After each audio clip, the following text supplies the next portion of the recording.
speaking of good news, I just want to announce publicly, I do love my children a lot.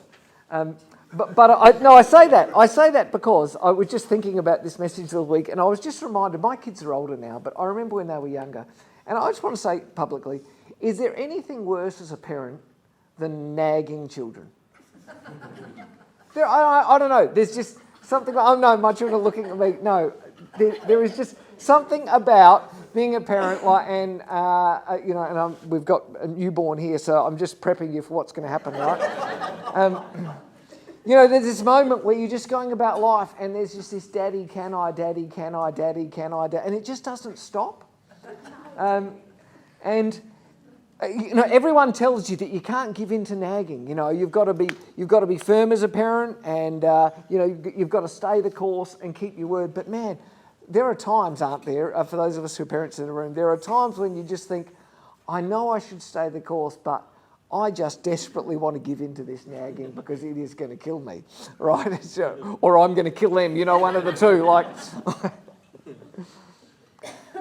We're in a series that we're calling NO-vember, which we said is kind of funny because most people wouldn't be surprised by that because churches are all about no, aren't they? Like no and never are the favourite words of any church. That's what most people would think. Isn't church all about saying God says no to this, God says no to that? Isn't God always saying you should never do this, you should never do that?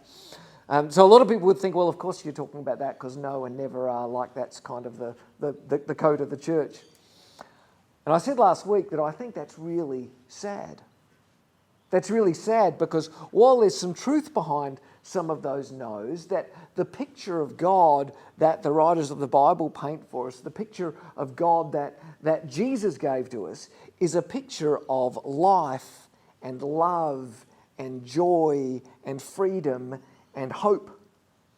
So what we're going to do in this hopefully kind of fun series is to flip some of those no's, is to flip that idea of no around and to look at some of the things that Jesus said no to, some of the things that Jesus said never about, things that I think we should be talking more about as a Christian church. And last week we looked at the message of no condemnation.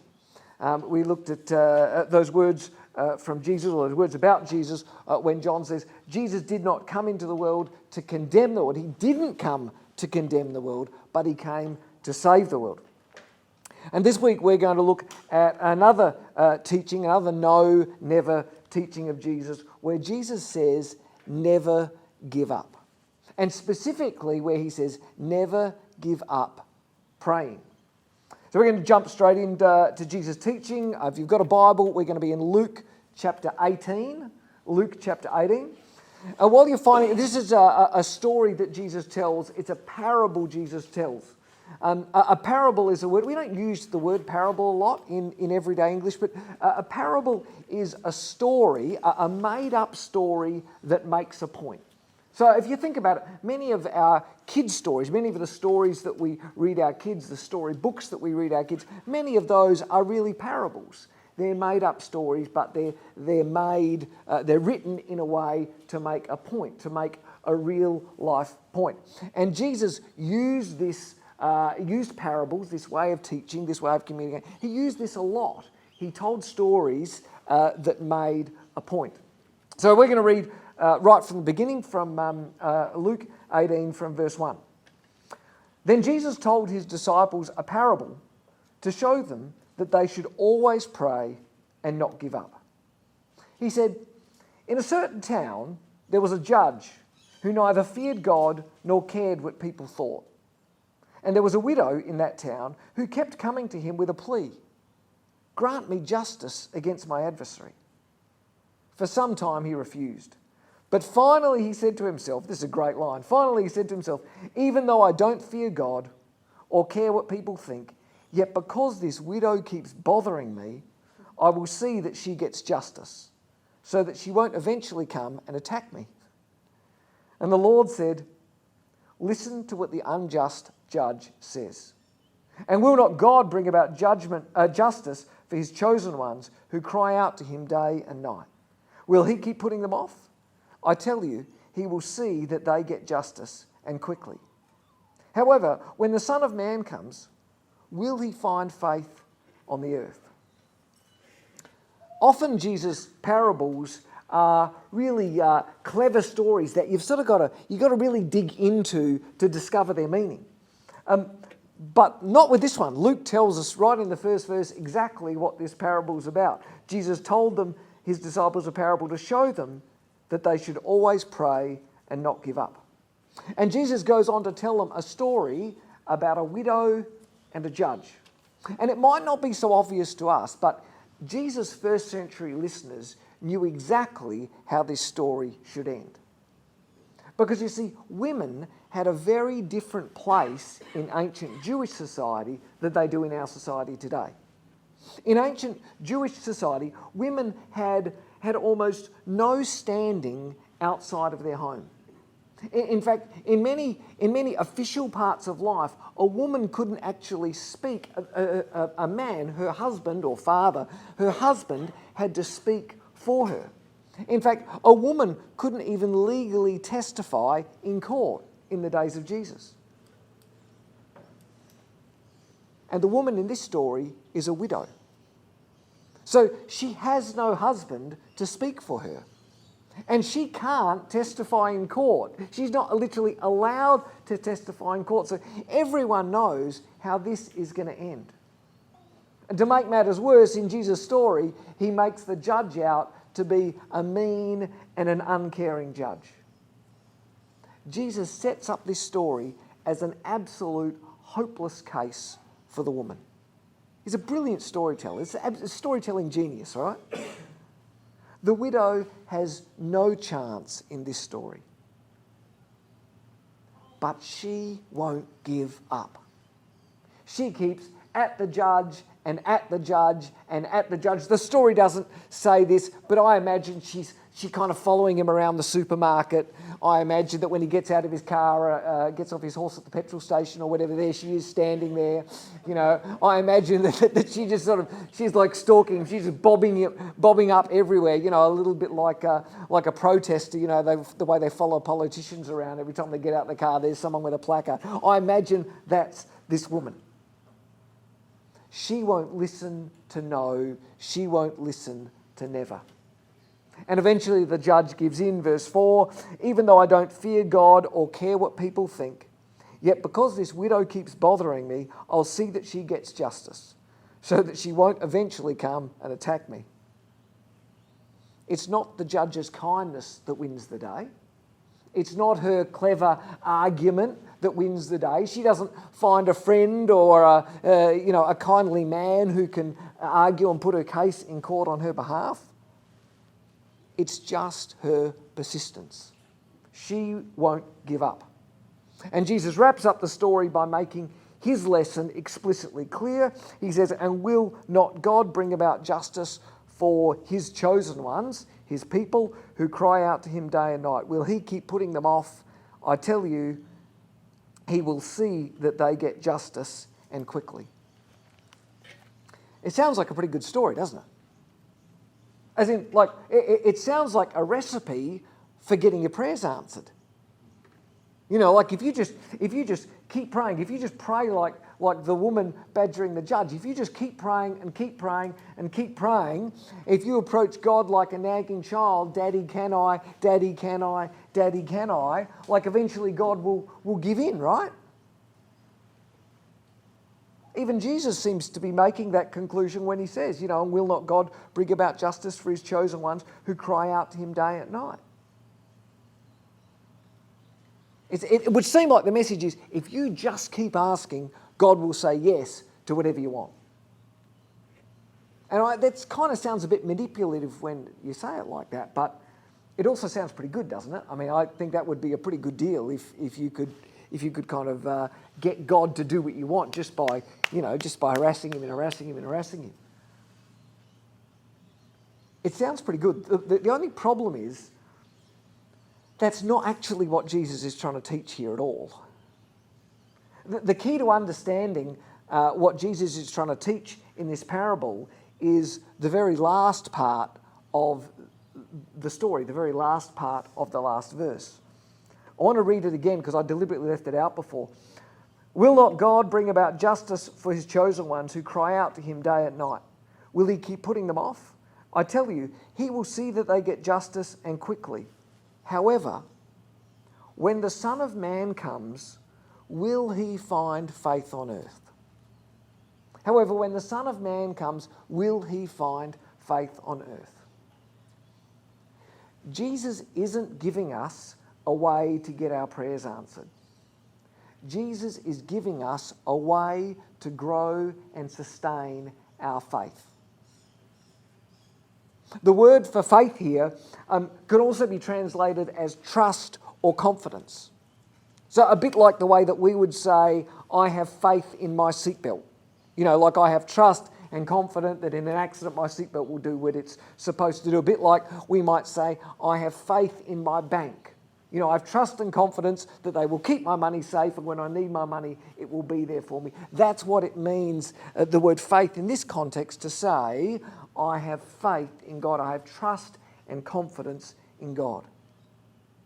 And Jesus is saying that persistent prayer in the face of difficult challenges, that's what the mean judge is in this story, right? He represents the difficult, the impossible challenges. That persistent prayer in the face of impossible challenges demonstrates the kind of faith that we have in God.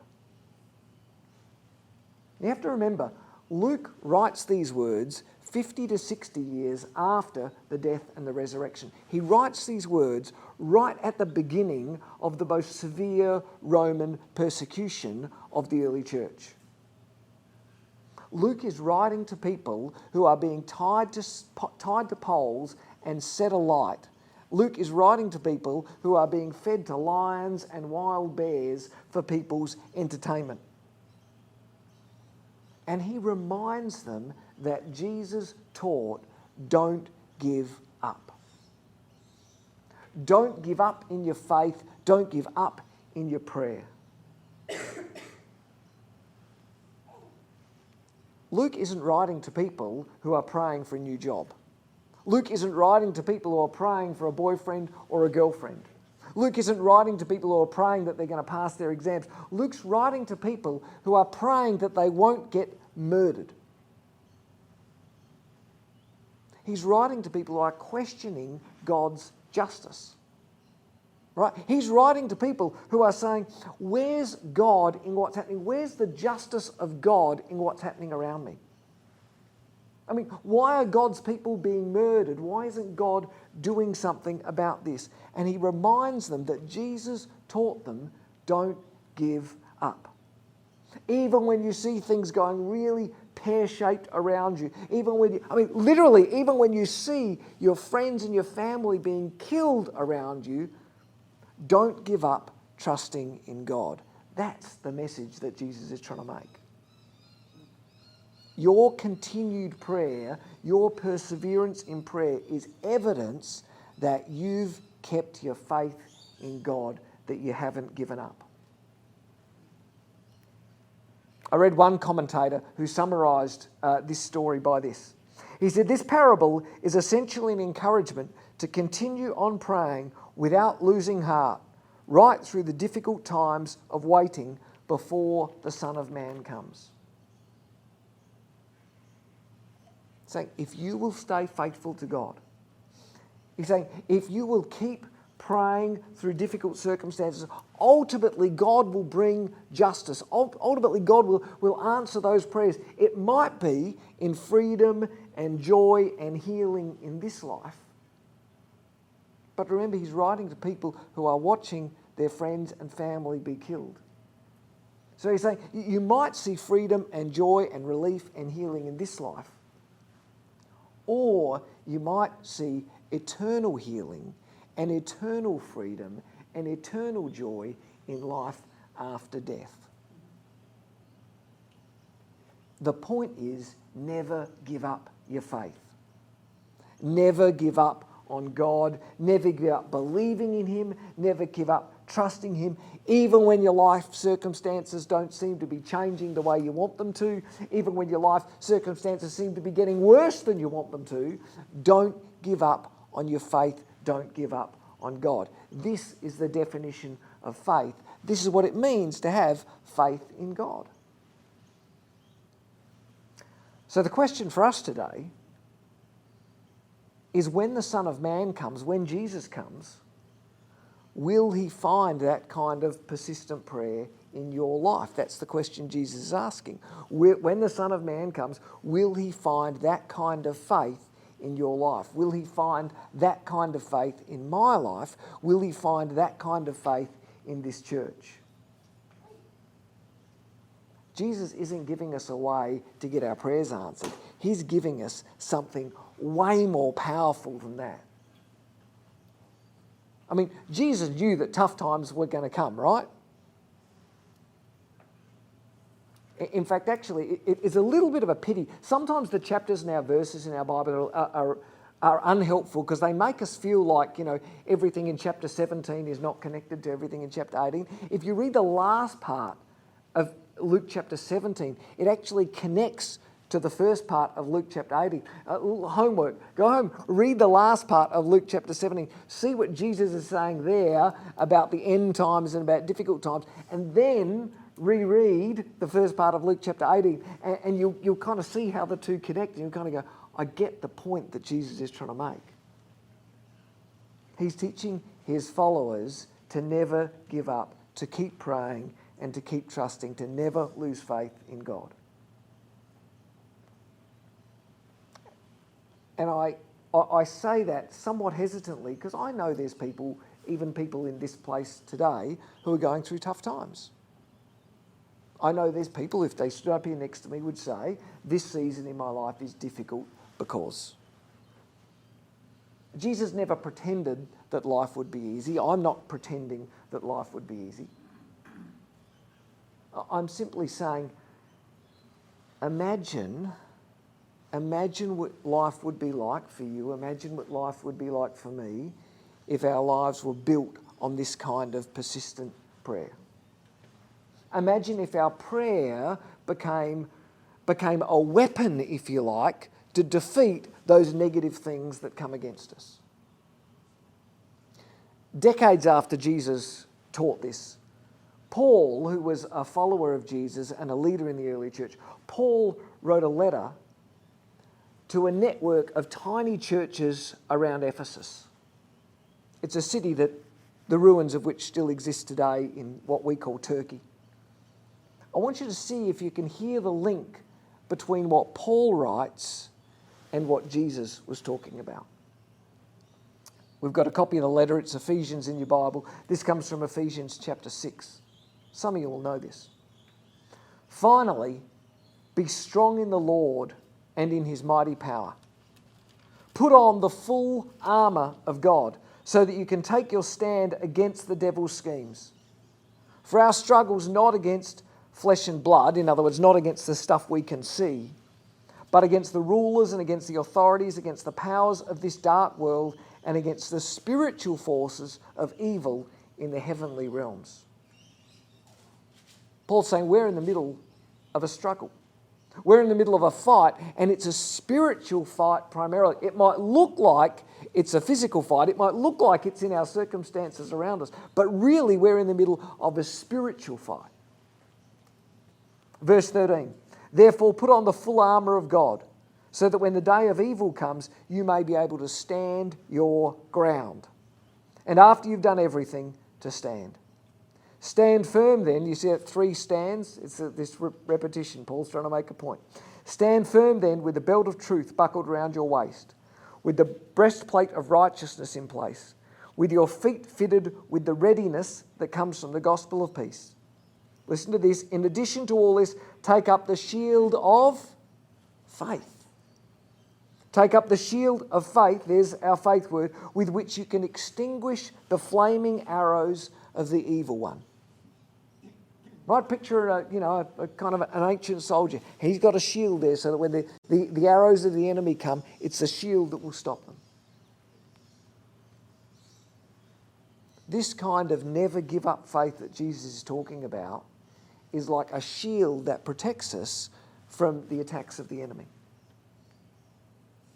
jump down a verse. If you missed the connection so far, jump down to verse 18. Paul says, "And pray in the Spirit on all occasions. Never give up praying." Friends, Jesus is trying to teach us in the best way he can in this story to never give up on God, to never give up on our faith. No matter how difficult things get around us, no matter how challenging things get, no matter how, kind of this way things go when we want them to be going that way. Never give up believing in God. Never give up trusting him. Persistent prayer in the face of whatever the devil throws at you is the path to building a strong and growing faith.